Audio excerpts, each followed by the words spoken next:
ప్రియులారు గమనించాలి. రోమాపత్రిక 11వ అధ్యాయం 13, 14 వచనాల్లో పౌలు గారు రోమా సంఘానికి చెప్తున్నటువంటి మాట ఏంటంటే, అన్యజనులకు మీతో నేను మాట్లాడుచున్నాను, నేను అన్యజనులకు అపోస్తులునై ఉన్నాను కనుక ఏ విధమునైనను నా రక్త సంబంధులకు రోషము పుట్టించి వారిలో కొందరినైనా సరే రక్షించవలనని నా పరిచర్యను ఘనపరుచుచున్నాను.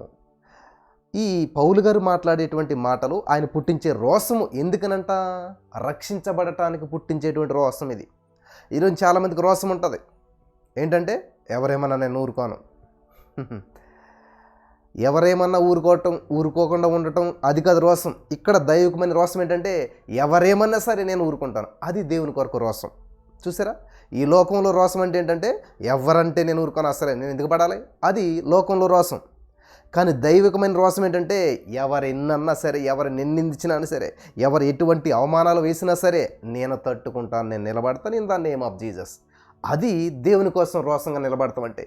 సహనం కోల్పోకుండా ఉండటం, సమయాన్ని వృధా చేయకుండా ఉండటం, దేవుని సందులో కనిపెట్టి ఉండటం, అనుకున్నట్టు జరగకపోయినా సరే, ప్రతికూల పరిస్థితులు వచ్చి మీద పడ్డా సరే, నిందల అవమానాలు వచ్చినా సరే నేను నిలబడతాను, నేను రోషంగా నిలబడతాను దేవుని కొరకు, నేను పౌరుషంగా నిలబడతాను దేవుని కొరకు, ప్రభు సన్నిధిలో నిలబడతాను. అది రోషం. కానీ అది మనకు ఉండదు.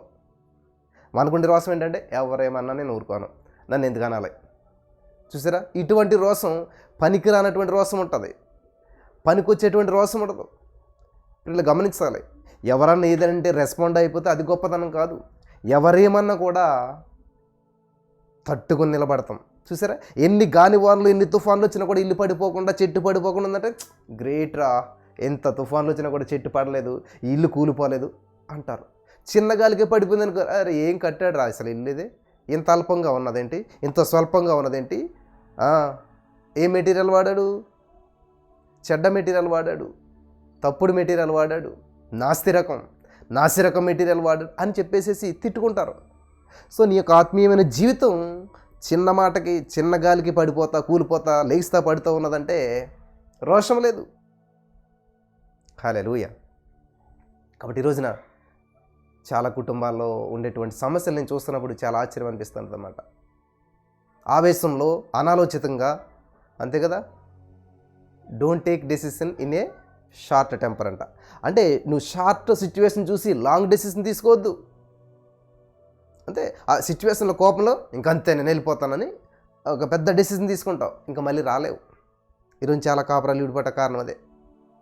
నేను వెళ్ళిపోతే మారతాడో లేకపోతే ఇట్లా కానీ చెప్పి కుటుంబాలు విడిపోతుంటుంటాయి. కానీ ఇంక ఇప్పటికీ కలవలేని పరిస్థితులకి ఏర్పడుతుంటుంటాయి. కొంతమంది విడిపోయాక రియలైజ్ అవుతుంటారు, అయ్యో అనవసరంగా విడిపోయాము, కలిస్తే బాగున్నాను, ఇప్పుడు ఆయన కలిస్తే బాగున్నాను, ఇప్పుడు ఆమె కలిస్తే బాగున్నాను, మళ్ళీ కలిసి ఉందని అనుకుంటున్నాం. చూసారా? క్షవరం అయితే కానీ వివరం రాదంట కొంతమందికి.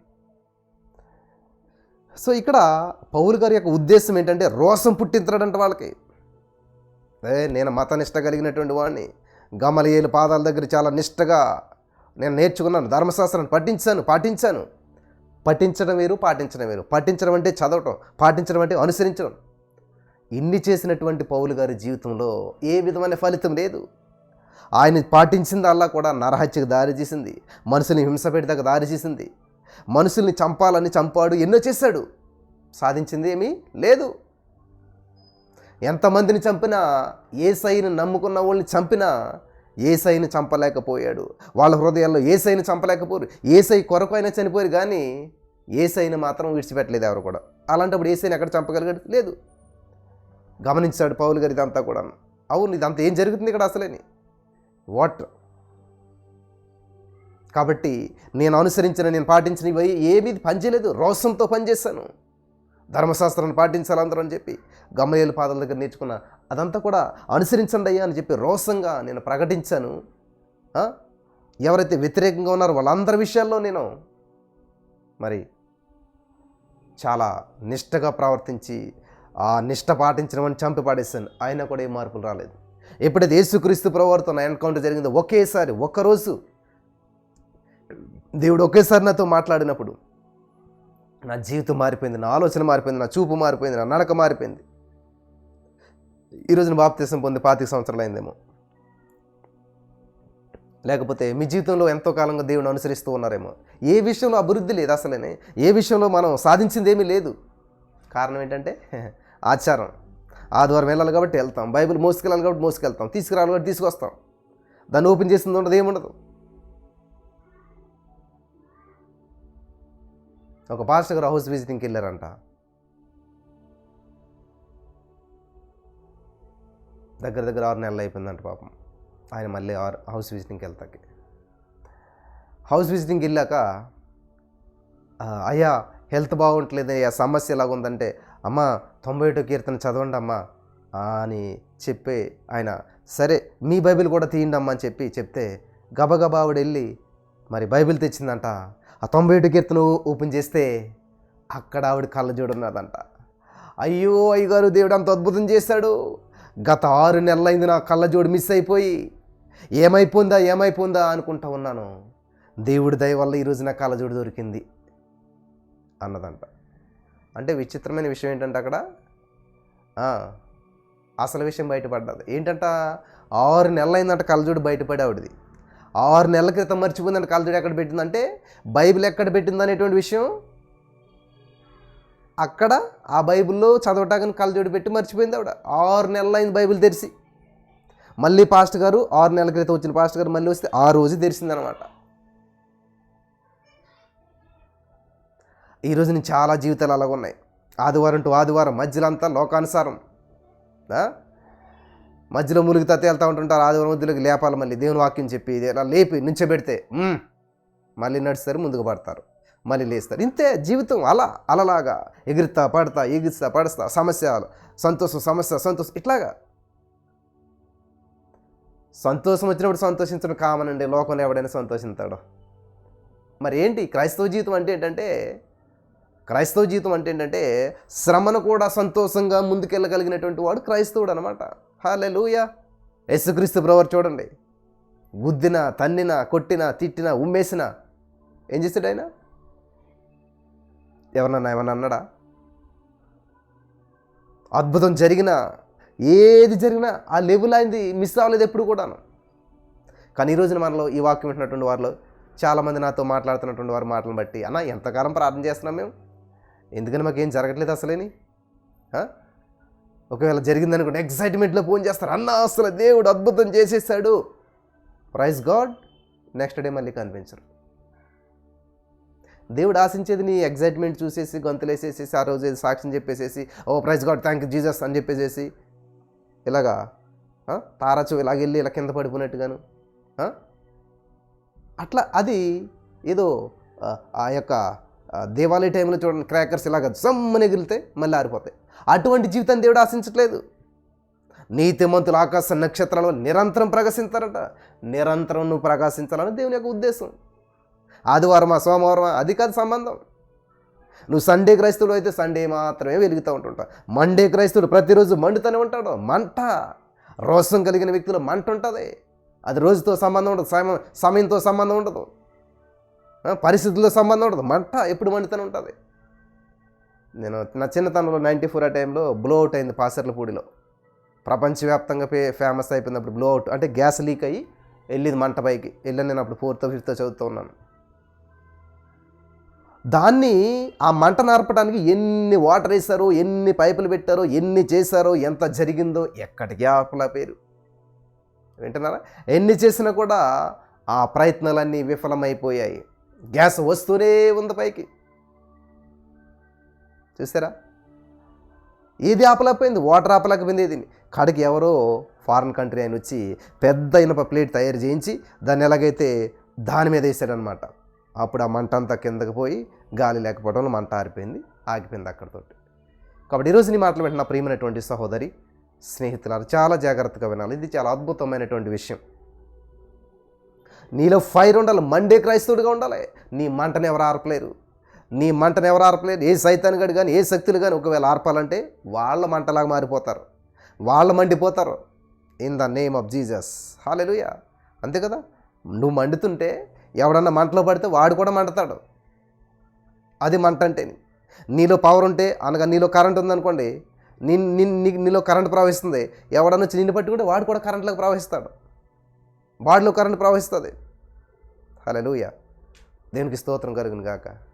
కాబట్టి సండే క్రైస్తవులు సండే సండే క్రైస్తవులకి ఇష్టపడతలేదు దేవుడు.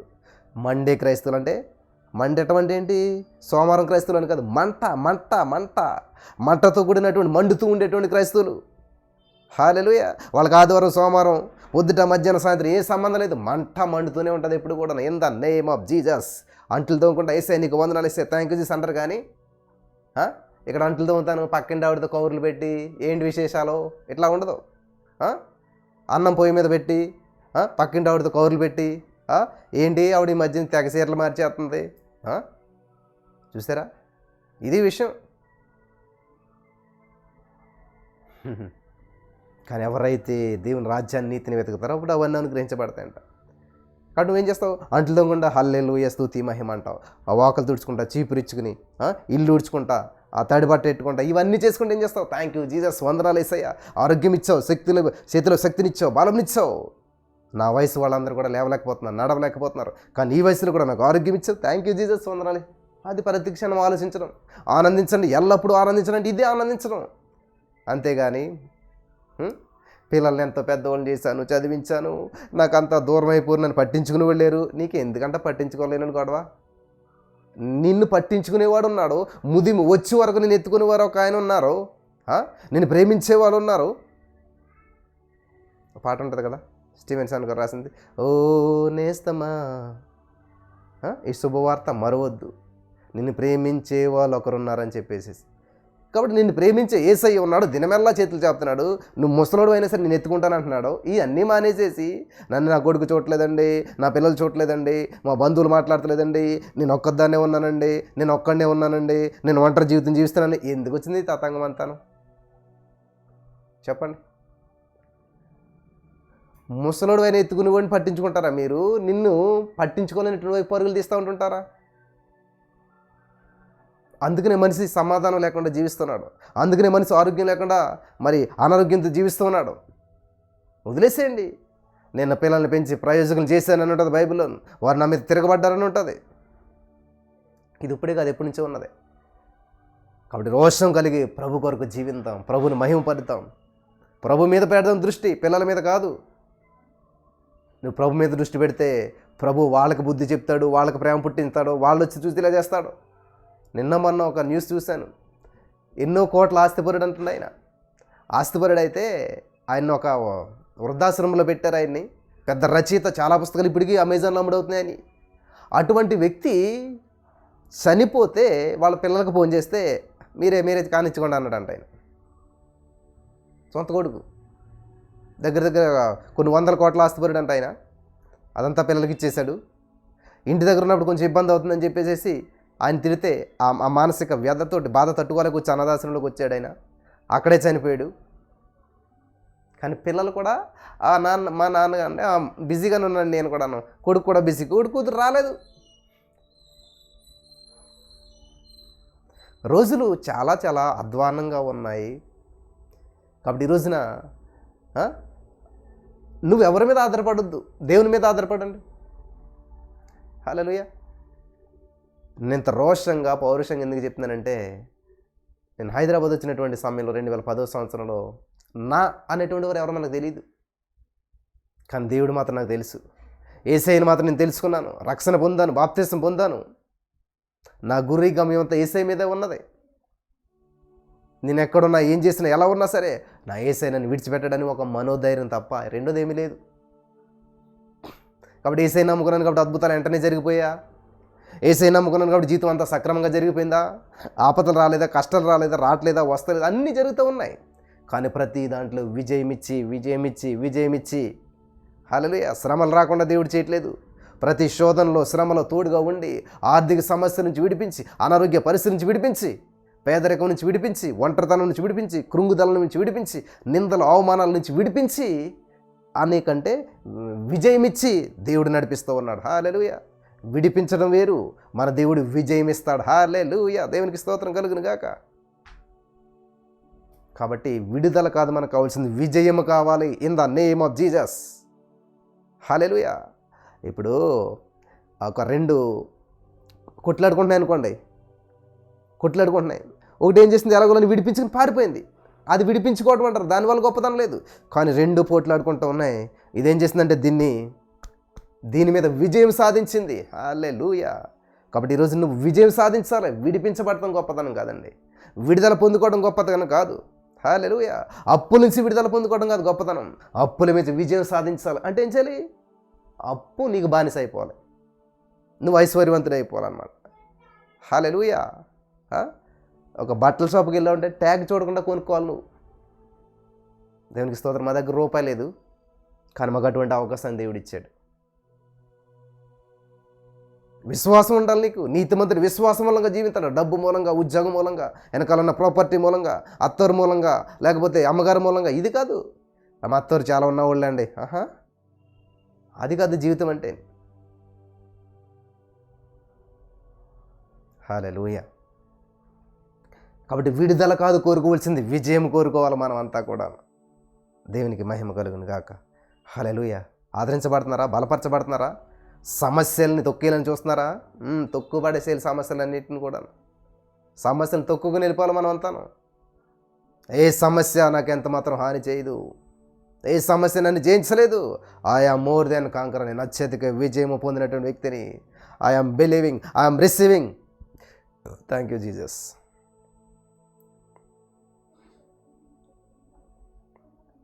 Holi Spirit of God.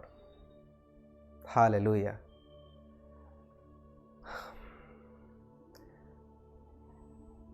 కాబట్టి దేవుని సన్నిధిలో మనం అనుభవించినప్పుడు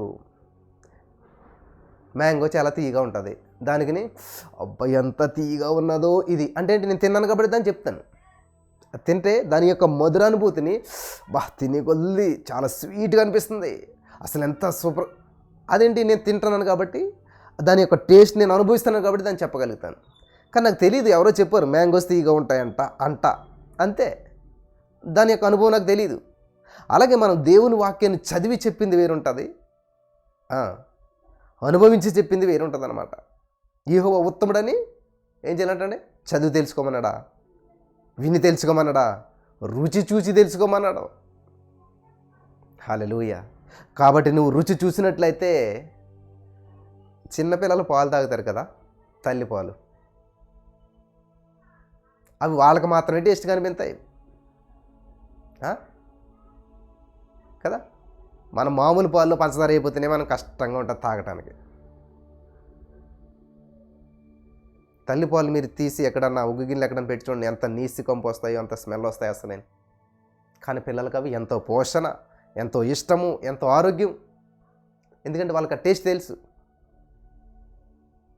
ఈరోజు నీ మాటలు వింటున్న ప్రియమైనటువంటి సహోదరి స్నేహితులరా, యెహోవా ఉత్తముడని రుచి చూసి తెలుసుకోమంటున్నాడు దేవుడు. ఏం రుచి చూసాం మనం? అసలు ఏంటి మన టేస్ట్ ఏంటి? ఆలోచించారు ఎప్పుడన్నా? అసలు నీ టేస్ట్ ఏంటి? ఎలాగున్నాయి నీ టేస్ట్ బర్డ్స్? ఎట్లా ఉన్నాయి? ఎంతవరకు టేస్ట్ చేయగలిగా దేవుడిని? చూడండి, తేనె పట్టు ఎంత ఇష్టం అందరికీ. కానీ తేనె పట్టు తినాలంటే రిస్క్ తీసుకోవాలా? తేనె పట్టు తినాలంటే ఏం చేయలే వ్యక్తులు ఏం చేస్తాడు? ఎంతో ముసుగేసుకుంటాడు, తేనెటీగల దగ్గరికి వెళ్తాడు. తేనె ఈజీగా రాదు, చుట్టూ తేనెటీగలు ఉంటాయి. ఒక్క తేనెటీగ కుట్టినా కూడా విపరీతమైన నొప్పి బాధపడాలి.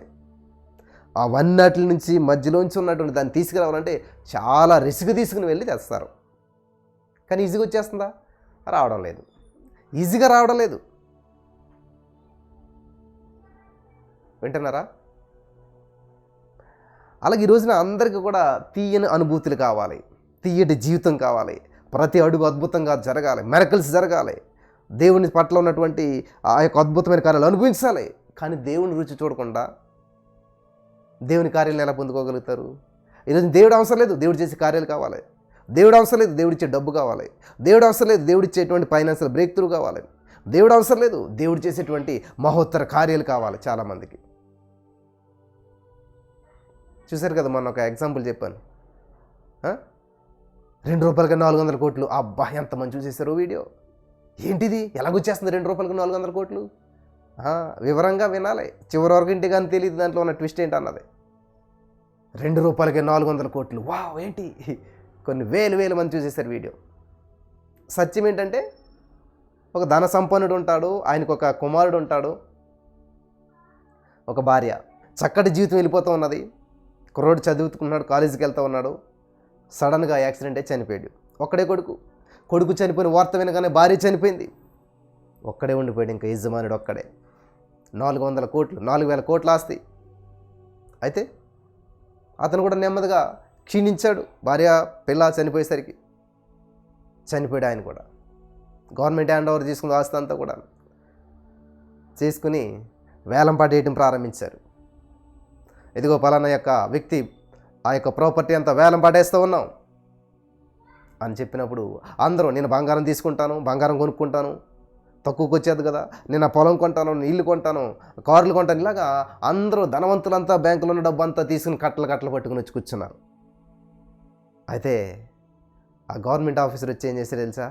మొట్టమొదటగా ఆ ఇంట్లో ఉన్నటువంటి, ఆ గోడకున్నటువంటి ఆ యజమాని కుమారుని ఫోటో తీసంట ఏం చేస్తున్నాడంటండి, వేలం పాట మొదలు పెట్టాడంట. ₹1 ఒకటోసారి. ఈ ఫోటో ఎవడే కావాలి, ఎవడేం చేసుకుంటాడో. బంగారం ఎప్పుడు వస్తుందా, కార్లు ఎప్పుడు వస్తాయా, భూములు ఎప్పుడు వస్తాయి, ఇల్లు ఎప్పుడు వస్తాయని చూస్తున్నారు అందరూ కూడా. ఎవరు కూడా ఆ యొక్క చిత్రపటాన్ని, అంటే ఆ యొక్క యజమానుడు కుమారుడు ఫోటోని తీసుకోవట్లేదంట. అప్పుడు ఆ ఇంట్లో పనిచేసిన వ్యక్తి ఆ ఫోటో కావాలని అడిగాడంట. వెళ్ళాడు, అయ్యా ₹1 కాదండి, మరీని నా దగ్గర ₹2 ఉన్నాయి, ₹2 వరకు ఈ పాట పెంచుకోవచ్చా, ₹2 దీన్ని కొనుక్కోవచ్చా అంటే, ఎస్. ఒకటోసారి, రెండోసారి, మూడోసారి ఎవరు కొనుక్కోలేదు. ఆ ₹2కే ఆ యొక్క ఇంటి యజమాని కుమారుడు అనేటువంటి ఆయన ఫోటో ఆ ఇంట్లో పనిచేసే వ్యక్తి కొనుక్కున్నాడు అంటాడు. ఆ యజమాని కుమారుని చిన్నప్పటి నుంచి ఎత్తి పెంచాడు కాబట్టి ఆయన గుర్తు నా దగ్గర నుండి పోతుందయ్యా అని చెప్పి ఆ ఫోటో తీసుకున్నాడు అంటండి. అయిపోయిన తర్వాత ఇంకా పాట అంతా అయిపోయింది, మీరు వెళ్ళిపోవచ్చు అన్నాడు. ఏం పాట అయిపోయింది, ఫోటోతో పాట అయిపోతామేంటి? మరి ఆస్తి ఎప్పుడు, పొలం ఎప్పుడు, బంగారం ఎప్పుడు అంటే, ఈ యొక్క గృహ యజమాని రాసినటువంటి లేఖ ఏంటంటే, వీలునామా ఏంటంటే, మేము చనిపోయిన తర్వాత నా ఆస్తి అంతా కూడా మరి ఎలా చేయాలంటే, నా కుమారుడు ఫోటోని వేలం పాట పెట్టాలి. ఆ కుమారుడు ఫోటోని ఎవరైతే కొనుక్కుంటారో వారికే ఈ యావదాస్తి కూడా చెల్లాలి అని చెప్పాడంట ఆయన. హల్లెలూయా, దేవునికి స్తోత్రం కలుగును గాక. చూసారా, ఈరోజు మీరు కూడా యేసుక్రీస్తు ప్రభువుని మీరు కోరుకున్నట్లయితే యావదాస్తి, యావద పరిష్కారం, ప్రతి సమస్యకు పరిష్కారం వచ్చేద్ది మీరు. కానీ యేసు ప్రభువుని కోరుకోవట్లేదు. చాలామంది వచ్చారు, ఏం చేశారు, భూమి కావాలి, బంగారం కావాలి, అది కావాలి, ఇది కావాలి, ఇది దక్కలేదు వాళ్ళకి. కానీ ఆ ఇంట్లో పాలేరు పనిచేసేటువంటి వాడు, పనివాడు ఆ ఫోటో తీసుకున్నాడు అభిమానంతో, కానీ 400 కోట్లకి వారసుడైపోయాడు. కాబట్టి ఈరోజు నీ మాటలు వింటున్న ప్రియమైనటువంటి సహోదరి స్నేహితులారా, ఏది కోరుకుంటున్నారు మీరు, ఏది ఆశిస్తూ ఉన్నారు, ఎందుకని వచ్చారు దేవుని సన్నిధికి, ఎందుకని ప్రతిరోజు ప్రభు సన్నిధిలో పాలు పంచుకుంటూ ఉన్నారు, ఎందుకని ప్రతిరోజు ప్రొద్దుట మధ్యాహ్నం సాయంత్రం దేవుని సన్నిధిలో గడుపుతూ దేవునికి మొరపెడుతూ దేవుని నామాన్ని మహింపరుస్తూ ఉన్నారు? ఎందుకంటే అప్పులు ఉన్నాయండి, అప్పుల నుంచి బయటపడతామని చెప్పారండి, చాలా సాక్ష్యాలు విన్నాం. కాబట్టి మాకు కూడా ఆ యొక్క విశ్వాసం వచ్చింది, మేము కూడా అప్పుల నుంచి బయటపడతామని. In the name of Jesus ఖచ్చితంగా వారు బయటపడతారు. కానీ ఏంటంటే, అప్పు నుంచి బయటపడాలనే ఆలోచన మాత్రమే కాకుండా, నా యేసయ్య నాకు కావాలి, యేసయ్యని మరి నేను స్వీకరిస్తూ ఉన్నాను, యేసయ్యని నేను నమ్ముతున్నాను, యేసయ్య బిడ్డగా నేను స్వీకరించబడుతూ ఉన్నాను, కాబట్టి యేసయ్య నా తండ్రిగా నేను స్వీకరిస్తూ ఉన్నాను, నా సమస్యలు, నా బర్డెన్స్ అన్ని ఆటోమేటిక్గా పోతాయి. కాబట్టి నేను యేసు స్వామిని పూజించడానికి వచ్చాను, యేసు స్వామిని మహింపరచడానికి వచ్చాను, యేసు స్వామిని నేను కనపరచడానికి వచ్చాను. In the name of Jesus. ఇలాగ ఎప్పుడైతే నీ మనస్సు, నీ ప్రాణ, ఆత్మ, దేహాలు దేవునికి సమర్పించేసుకుంటావో, వండర్స్, హల్లెలూయా, వండర్స్, మిరకిల్స్ జరుగుతాయి పిల్లరా. నువ్వు అడుగు ఊహించు వాటికంటే గొప్ప కార్యాలు జరుగుతాయి. ఊహించినటువంటి కార్యాలు జరుగుతాయి. నువ్వు ఇంత ఊహించుకుని ఉండొచ్చు, కానీ ఇంత కార్యాలు జరుగుతాయి. ఎప్పుడు ఇదంతా కూడాను, ఎప్పుడు జరుగుతుంది ఇదంతా కూడాను అంటే, మొదట ఆయన రాజ్యాన్ని, నీతిని వెతకాలి, యేసయ్యని వెతకాలి. కానీ యేసయ్య చేసే అద్భుతాన్ని కాదు. ఇక్కడ చాలా పెద్ద పొరపాటు చేసేది అందరూ ఏంటంటే, యేసయ్య అద్భుతాలు చేస్తారంట కదండి, యేసయ్య విడిపిస్తారంట కదండి, యేసయ్య సహాయం చేస్తారంట కదండి, యేసయ్య దగ్గరికి వస్తే విడుదలవుతుందంట కదండి అని యేసయ్య ఇచ్చే అదే చాలామంది చేతుల వైపు చూస్తారంట, ముఖం వైపు చూడరంట. అంటే ఏంటి, చేతుల నుంచి ఏం వస్తుందా అని చెప్పి.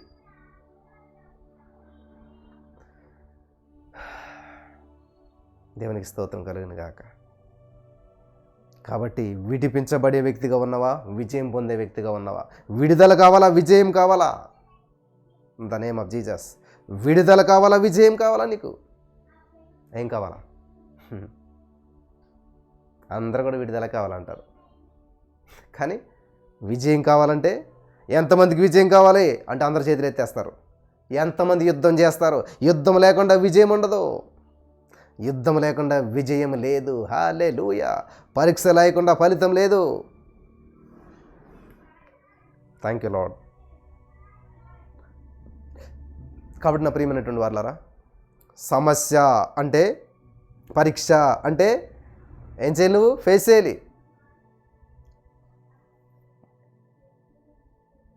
ప్రతి వారికి సమస్యలు ఉంటాయి. చిన్నలు, పెద్దలు, వృద్ధులు, యవ్వనులు, సైకులు, మరి విశ్వాసులు, సాక్షులు, సువార్థికులు, దేవుని సేవకులు, ఎవరికైనా సరే సమస్య అనేది ఉంటుంది. ఆ సమస్యకి వీళ్ళు రెస్పాండ్ అయ్యే విధానాన్ని బట్టి వీరి యొక్క ఆత్మీయ జీవితం అనేటువంటిది అభివృద్ధి చెందుతూ ఉంటుంది. అనేక మందికి దీవెనకరంగా మార్చబడతారు. ఏ స్టూడెంట్ అయితే ప్రతి ఎగ్జామ్ పాస్ అవుతూ వెళ్తాడో వాడే ఒక రోజున టీచర్ అయిపోతాడు. హల్లెలూయా. అదే స్కూల్లోకి వాడు టీచర్కి వస్తాడు. కారణం అన్ని ఎగ్జామ్స్ పాస్ అయ్యాడు. ప్రతి ఎగ్జామ్కి ఎలా ప్రిపేర్ అవ్వాలో నేర్చుకున్నాడు. ప్రతి మెలకు నేర్చుకున్నాడు. కాబట్టి వాడు ఏం చేస్తాడు? ఒకనొక రోజున అదే స్కూల్కి టీచర్కి వెళ్తాడు. ఏ స్కూల్లో చదువుకునే పాఠాలు నేర్చుకున్నాడు అదే స్కూల్లో టీచర్కి వెళ్తాడు. కాబట్టి ఈ రోజున ఈ వాక్యం వింటున్నటువంటి మీరు కూడా ఈ వాక్యం ద్వారా బలపడుతున్నట్లయితే, ఈ వాక్యం నేర్చుకుంటున్నట్లయితే మీరు ఒకనొక రోజున మీరు కూడా దేవుని యొక్క వాక్యపు వెలుగుగా నడిపించబడతారు. హల్లెలూయా. లివింగ్ చర్చ్, మూవింగ్ చర్చ్గా నువ్వు ఉండాలి. చర్చ్ అంటే ఎక్కడో ఒక బిల్డింగ్ మాత్రమే కాదు, నువ్వు కూడా దేవుని ఆలయమై ఉన్నావు. కాబట్టి ఈ రోజున నువ్వు సమస్యల కోసం ప్రార్థించండి అని అడగడం కాదు, నువ్వు సమస్యలను పరిష్కరించే వ్యక్తిగా ఉండాలి. నీ నీ పేరు నీ కుటుంబంలో మారుమోగాలి, నీ గ్రామంలో మారుమోగాలి, నీ వైపు జనాలు ఆకర్షిత అవ్వాలి. హల్లెలూయా. దేవునికి స్తోత్రం కలుగును కాక. కాబట్టి ఎవరైతే ఈ యొక్క జీసస్ ఆల్మైటీ గాడ్ మినిస్ట్రీస్లో పాలుభాగస్తులుగా ఉంటూ వాక్యం వింటూ బలపడుతూ ఉన్నారో, మీరున్న ప్లేసులో జనాలు వచ్చి గుంపులు కట్టాలి. మీ ఇంటి దగ్గర జనాలు మిమ్మల్ని మరి ఆశ్రయించాలన్నమాట, వారికి ఉన్న సమస్య నుంచి విడుదల పొందుకోవడానికి. Thank you Jesus. ఆశ లేదా? అటువంటి ఆశ లేదా? అటువంటి జీవితం జీవించాలని లేదా? దేవుడు చెప్పాడు సమస్త జనులను శిష్యులుగా చేయమన్నాడు. సమస్తము. అంతేగాని నువ్వు ఒక్కడో శిష్యుడిగా ఉండనట్లేదు దేవుడు. కాబట్టి ఏ సమస్య వస్తే మీ ఊరిలో మీరే గుర్తు రావాలి. ఎవరికైనా ఏదైనా ఇబ్బంది వస్తే మీ ఊరిలో మీకే, మీ ఇంట్లో మీకే చెప్పాలి, మీరే గుర్తుకు రావాలి. అప్పుడు అద్భుతమైన ఫలితాలు చూస్తారు. అప్పుడు మీరు విజయం కొరకు విడుదల కొరకు చూడరు, మీరు విజయం కొరకు చూస్తారు. హల్లెలూయా. ఎటువంటి అంధకార సమస్యలు, ఎటువంటి ఆర్థిక సమస్యలు వచ్చినా, ఎటువంటి భయంకరమైన పరిస్థితులు కూడా నువ్వు వెళ్తున్నా సరే విడుదల చేయదేవా అను. విజయమే. I am more then conqueror. నేను అత్యధిక విజయమే పొందినటువంటి వ్యక్తిని నేను. విజయమే విజయమే యేసులో నిత్యము విజయం అంట. విజయం. కాబట్టి విజయం అంటే ఏంటంటే ఎదుట వ్యక్తిని ఓడించి సమాధి చేసి మరి మనం విజయ పతాకాన్ని ఎగరేయటం. విడుదల అంటే ఏంటంటే ఆ వ్యక్తి నేను చంపుతూ ఉంటుంటే, ఆ వ్యక్తి నేను తరుముతూ ఉంటుంటే ఏదో రకంగా విడుదల పొందుకుని బయటపడటం. కాబట్టి విడుదల కోరుకుంటున్నావా, విజయం కోరుకుంటున్నావా? విడుదల కావాలా, విజయం కావాలా? ఇప్పుడైతే అందరూ చెప్తారు నేను విజయం కావాలని చెప్పేసి. కానీ ఇంతకుముందు అంతా కూడా బ్రదర్ మా అప్పుల నుంచి విడుదల కొరకు ప్రార్థన చేయండి. చూసారా? అప్పుడు దాకా ప్రార్థన ఎలాగుంది? విడుదల. ఇప్పుడు దేవుడు ఏం చేశాడు? మీకు విజయము, విక్టరీ, విజయం. హల్లెలూయా. మిమ్మల్ని విజయవంతులుగా చేయాలని చూస్తున్నాడు దేవుడు. మీకు విజయం ఇవ్వాలని చూస్తూ ఉన్నాడు దేవుడు. మీరు విజయానికి వారసులని చెప్పి దేవుడు ప్రకటిస్తూ ఉన్నాడు. మన విజయానికి 2000 సంవత్సరాల క్రితం ఆయన వేళ చెల్లించేసేసాడు. మనం ఓడిపోవడం దేవుని ఉద్దేశం కాదు. దేవుడు ఎక్కడ ఓడిపోలేదు, ఏ విషయంలో ఓడిపోలేదు. శిలువ మరణంలో కూడా ఓడిపోలేదు. ఆయన మరణించాడు కానీ మరణాన్ని జయించి తిరిగి లేచాడు. ఆయన మృత్యుంజయుడు in the name of Jesus. Hallelujah. కాబట్టి ఈరోజున మనం ఎవరండి? మృత్యుంజయుడు యేసుక్రీస్తు ప్రభువు యొక్క బిడ్డలం మనం. Thank you Jesus. హల్లెలూయా. యేసయ్య బిడ్డలం ప్రియులారా మనం అంతా కూడా. కాబట్టి ఈరోజున ఈ మాటలు విన్నటువంటి చాలామంది దయచేసి మరలా వింటూ రోషం కలిగి జీవించండి, విజయం కొరకు ప్రయత్నించండి.